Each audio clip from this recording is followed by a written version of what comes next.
Justice live TV में आप सभी दर्शकों का स्वागत है। अभी सुप्रीम कोर्ट का एक निर्णय आया है जिसमें गरीब स्वर्ण यानी ईडब्ल्यूएस को 10% आरक्षण देने की व्यवस्था की गई है। इस विषय पर, इस गंभीर विषय पर चर्चा की जानी बहुत ज़रूरी है, क्योंकि ये जो आरक्षण दिया गया है, क्या ये सही है या गलत है, ये संविधान के पक्ष में है या संविधान के विपरीत है। इस पर चर्चा करनी बहुत ज़रूरी है, क्योंकि जो भारतीय संविधान है और भारतीय संविधान के तहत जितने भी सुप्रीम कोर्ट के निर्णय हुए, चाहे बालाजी का निर्णय हो, जो बालाजी का निर्णय आया वो 1963 में आया, और उसके बाद 1993 में जो इंदिरा साहनी का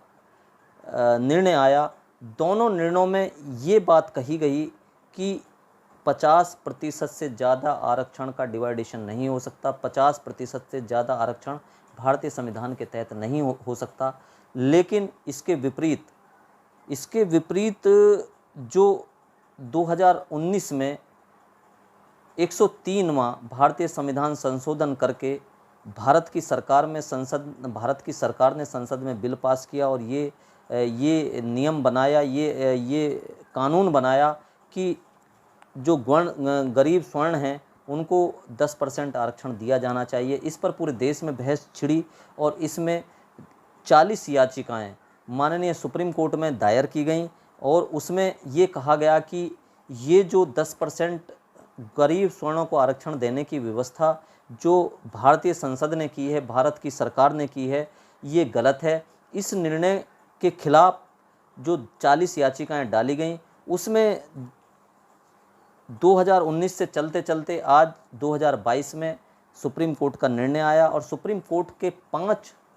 न्यायाधीशों की खंडपीठ बैठी, और उस खंडपीठ में जो जज बैठे उनमें 5 जो जज थे, उसमें एक Dinesh Maheshwari, justice Bela M Trivedi, justice JB Pardiwala और मुख्य न्यायाधीश UU ललित और जस्टिस रविंद्र भट्ट, ये 5 जजों की न्यायाधीशों की खंडपीठ बैठी। लेकिन सोचने का विषय ये है, गंभीर विषय ये है कि इसमें जो 3 जज थे, 3 जजों का निर्णय एक रहा। जो 3 जजों का निर्णय 10% गरीब स्वर्णों के आरक्षण के पक्ष में रहा, उनमें Dinesh Maheshwari ji, justice Bela M Trivedi, justice JB Pardiwala ये पक्ष में रहे, और जो विरोध में रहे वो मुख्य न्यायाधीश UU ललित और जस्टिस रविंद्र भट्ट ये विरोध में रहे। इस निर्णय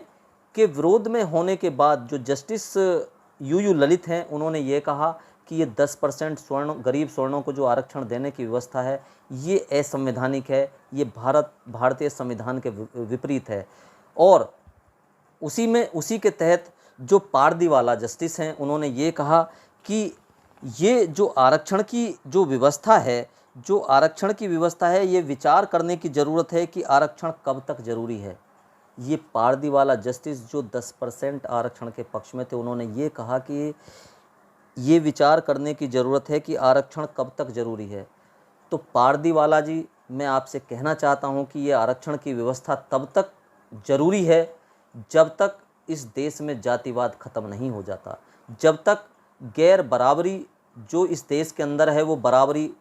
में नहीं आ जाती। क्योंकि भारतीय संविधान के अंदर जो आरक्षण की व्यवस्था दी गई थी, जब भारतीय संविधान लागू हुआ था, उस समय इस देश के अंदर रियासतें थीं। उस समय इस देश के अंदर पूंजीपति लोग थे। हालांकि पूंजीपति आज भी हैं, लेकिन उस समय ज़मीन जायदाद वाले लोग थे और रियासतें थी। तो उस समय बाबा साहब अम्बेडकर जी ने ये मांग की थी कि जो गरीब समाज है, जो सामाजिक रूप से, राजनीतिक रूप से और आर्थिक रूप से पिछड़ा हुआ समाज है, यानी कि SC ST OBC के जो लोग हैं, जो बहुजन समाज के लोग हैं, उनको आपके बराबर में आने के लिए आरक्षण की व्यवस्था की ज़रूरत है। तो ये आरक्षण की व्यवस्था उस समय की गई थी, लेकिन आज भी इस तरह के निर्णय आ रहे हैं। और विशेष बात यह है कि जो 10% जो स्वर्ण गरीब जिनको माना गया है, उनको माना गया है जिनकी सालाना आय 8 लाख से कम होगी, उनको माना गया है जिनकी 5 एकड़ से ज़मीन कम होगी, उनको गरीब स्वर्ण माना गया है जिनका आवासीय घर नगर पालिका क्षेत्र में 1000 वर्ग फीट से कम होगा, और नगर पालिका में चाहे वो जिस भी तरह से 100 वर्ग गज से कम भूखंड के मालिक होंगे उनको गरीब स्वर्ण माना गया है। तो आप ये देखिए 8 लाख आय जिनकी कम होगी 8 लाख उनको गरीब स्वर्ण माना गया है, ये निर्धारित किया गया है। विशेष रूप से मैं दर्शकों को ये बताना चाहता हूँ कि जो एक निर्णय आया था बालाजी का निर्णय, बालाजी बनाम मैसूर राज्य 1963 का ये निर्णय है। इसमें पिछड़ा और अति पिछड़ा को विभाजित किया गया था और कोई विशेष वर्ग पिछड़ा है या नहीं इसके निर्धारण के लिए व्यक्ति की जाति ही एकमात्र कसौटी नहीं हो सकती, गरीबी, पेशा और निवास स्थान आदि बातों पर भी विचार किए होना चाहिए, ये उसमें कहा गया था। जबकि आज जो निर्णय दिया गया है इसमें पेशा और निवास स्थान और गरीबी इस चीज़ का आकलन नहीं किया गया है, सामाजिक स्तर का आकलन नहीं किया गया है। शिक्षण जो बाला निर्णय 1963 में हुआ था सुप्रीम कोर्ट के द्वारा, शिक्षण संस्थाओं में पिछड़े वर्गों के लिए 68% स्थान आरक्षित करना संविधान के साथ कपट के समान है, ये उस समय की पीठ ने कहा था कि ये जो क्योंकि पिछड़ा और अति पिछड़ा में ये 1963 में बहस चढ़ी थी और जब आरक्षण की व्यवस्था लागू हो रही थी तो 68% वो बैठ रहा था, तो उन्होंने संविधान के इसे विपरीत माना था। लेकिन आज वही संविधान है और वही उस संविधान को चलाने वाले जज लोग हैं, उन्होंने आज 60% आरक्षण की व्यवस्था इस देश के अंदर की गई है। जबकि बालाजी के निर्णय के बाद इंदिरा साहनी बनाम यूनियन ऑफ इंडिया 1993 का जो विशेष जो जजमेंट सुप्रीम कोर्ट का हुआ था और उसमें जो निर्णय हुआ था उसमें भी ये कहा गया था कि 50% से ज़्यादा आरक्षण की व्यवस्था नहीं होनी चाहिए।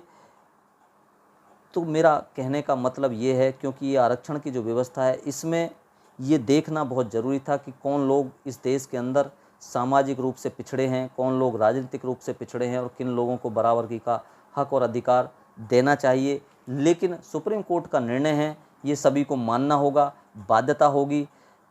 जो आज ये सुप्रीम कोर्ट का निर्णय इस देश के अंदर आया है और इस जो संविधान को चलाने वाली सुप्रीम कोर्ट है वो संविधान के खिलाफ ही ये निर्णय, जो पिछले निर्णय हुए उनके खिलाफ ये निर्णय आया है। विशेष रूप से ये समझने वाली बात है कि जो इंदिरा साहनी बनाम यूनियन ऑफ इंडिया का केस था उसमें उससे पहले जो केस था, जो ये केस हुआ था उससे पहले जनता दल की इस देश के अंदर सरकार थी। 1977 में जो सरकार जब बनी तो 1 जनवरी 1979 को द्वितीय पिछड़ा आयोग का गठन किया गया था पिछड़ा वर्ग के लिए आरक्षण देने की व्यवस्था के लिए। 1980 में मंडल आयोग ने, जो मंडल आयोग बना उसने केंद्र सरकार को अपनी रिपोर्ट सौंपी थी और 13 अगस्त 1990 को, क्योंकि 13 अगस्त 1990 को जो वीपी सिंह की सरकार थी जिसको मंडल आयोग के नाम से भी जाना जाता है, वीपी सिंह की सरकार ने ओबीसी को 27% आरक्षण देने की व्यवस्था की थी और 27% आरक्षण जब वीपी सिंह की सरकार ने दिया तो पूरे देश में हाहाकार मचा, पूरे देश में आत्महत्याएं हुई, पूरे देश में आगजनी हुई। उसके बाद सरकार जनता दल की चली गई, उसके बाद कांग्रेस की सरकार आई और कांग्रेस की सरकार में प्रधानमंत्री पीवी नरसिम्हा राव थे। उन्होंने उस समय 10% स्वर्ण गरीबों को आरक्षण देने की बात ये कही थी और ये निर्णय दिया था। वीपी सिंह सरकार जो मंडल आयोग था उसकी रिपोर्ट में ये जोड़ दिया था कि 10% गरीबों को भी आरक्षण, गरीब स्वर्णों को भी आरक्षण दिया जाना चाहिए। ये व्यवस्था भारतीय जनता पार्टी से पहले कांग्रेस की सरकार ने 1993 में ये निर्धारित कर दी थी, लेकिन उस समय ये लागू नहीं हो पाया। यानी कि इससे ये प्रतीत होता है कि कांग्रेस और भारतीय जनता पार्टी दोनों एक ही रास्ते पर चलने वाली दोनों पार्टियां हैं। दोनों ने ही गरीब स्वर्णों को आरक्षण दिया था। जब नौ न्यायाधीशों का इंदिरा साहनी बनाम यूनियन ऑफ इंडिया जो जजमेंट आया उसमें 6-3 के बहुमत से निर्णय आया और श्री बीपी सिंह का जो निर्णय था कि 10% स्वर्ण गरीबों को आरक्षण दिया जाए, उसको उन्होंने असंवैधानिक घोषित किया, भारतीय संविधान के तहत असंवैधानिक घोषित किया और ये कहा कि 10% गरीबों को अगर आरक्षण दिया जाता है तो यह संवैधानिक है। तो आज सोचने वाली बात है कि जब 9 न्यायाधीशों की पीठ ने ये निर्णय भारतीय संविधान के तहत दिया था इंदिरा साहनी वाले केस में कि 10% सवर्णों को आरक्षण देना असंवैधानिक है, तो आज वही भारतीय संविधान है और वही बैठे हुए जज हैं जो उस 10% दिए गए आरक्षण जो इंदिरा साहनी वाले केस में जो वीपी सिंह सरकार का जो उस समय निर्णय था और उस वीपी सिंह सरकार के निर्णय में जो कांग्रेस की सरकार ने 10% के आरक्षण की व्यवस्था को 1993 के बाद भी जोड़ा था, उसको असंवैधानिक घोषणा उस असंवैधानिक जो 9 जजों की खंडपीठ ने किया था, यानी कि 9 जजों में 6 जजों ने उसको असंवैधानिक घोषित किया था। तो आज इस देश के अंदर ऐसा क्या हो गया, जो भारतीय जनता पार्टी की जब सरकार आई और भारतीय जनता पार्टी की सरकार में 5 जो जजों की न्यायपीठ बैठी और उसमें तीनों का जो निर्णय था वो तीनों का निर्णय उनके पक्ष में होने के बाद और 2 जजों का जिसमें सुप्रीम कोर्ट के मुख्य न्यायाधीश हैं खिलाफ होने के बाद उस 10% स्वर्ण गरीबों को आरक्षण देने की व्यवस्था की जा रही है, तो कहीं ना कहीं या तो सुप्रीम कोर्ट के जो जज बैठे हुए हैं वो कहीं ना कहीं दबाव में हैं। और ऐसा लगता है इस चीज़ को यदि हम देखते हैं, यदि हम इंदिरा साहनी वाले केस को देखते हैं, यदि हम पीवी नरसिम्हा राव ने जो ये 10% आरक्षण लागू किया था उस निर्णय को उसी सुप्रीम कोर्ट ने असंवैधानिक घोषित किया था और उसी 10% आरक्षण को आज जो वही भारतीय संविधान के तहत चलने वाली सुप्रीम कोर्ट में बैठे ये जज कर रहे हैं, तो कहीं ना कहीं सुप्रीम कोर्ट दबाव में दिखाई देती है, सुप्रीम कोर्ट के जज दबाव में दिखाई देते हैं। ऐसा लगता है कि जो जज हैं वो आज कहीं ना कहीं ऐसा लगता है कि वो जो भारत की सरकार है, ये भारत की सरकार में बैठे हुए मंत्री हैं, वो कहीं ना कहीं न्यायपालिका कार्यपालिका के अंडर में काम कर रही है। ऐसा प्रतीत इसलिए हो रहा है क्योंकि इंदिरा साहनी के केस को पलटा गया है। तो ये सोचने का विषय है, आज की स्थिति, देश की स्थिति विकट परिस्थिति हैं, तो हम सभी लोगों को इस विषय में सोचने की ज़रूरत है और इसमें लगातार संघर्ष करने की ज़रूरत है। नमो बुद्धाय। जय भीम, जय भारत, जय संविधान।